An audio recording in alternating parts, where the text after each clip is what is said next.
Deep night shrouded the small town in darkness.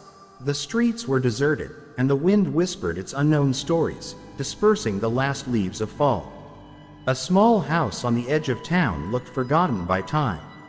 Inside that house, in the heart of darkness, a story began to unfold that wove a false serenity.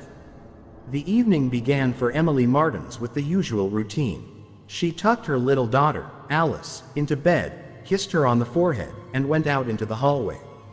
But something was not right that evening.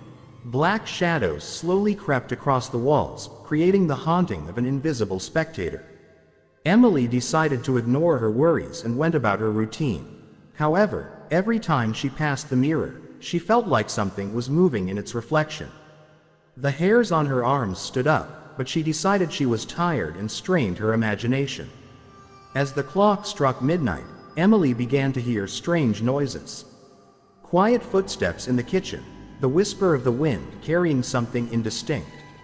All her senses were on edge, and she decided to check to see what was going on. It was completely dark in the kitchen, and only the faint light from the street lamps filtered through the curtains, creating indistinct shadows. Emily felt her heart beating harder and harder. She walked across the cold floor, feeling something rise on her back. As she approached the table, a light flashed in the room and Emily held her breath.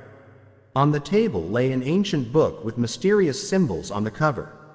Emily picked it up and began to read. Words that seemed meaningless began to make sense in her mind.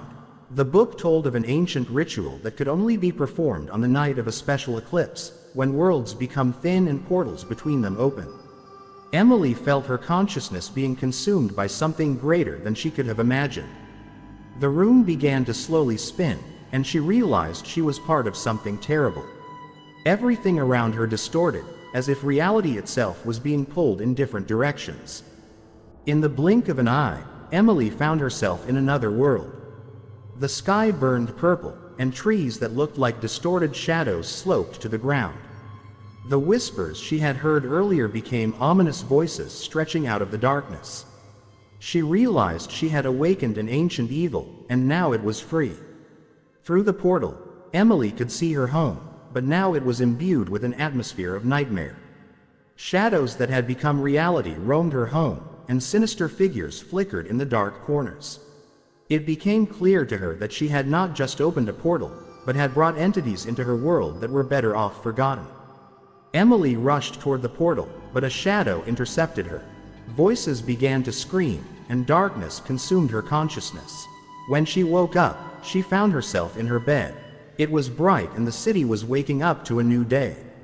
Emily didn't know if it was a nightmare or reality, but a trace of a dark secret remained in her soul. She realized that now something sinister had awakened, and she would not be able to forget the night she had opened the door to the world of shadows.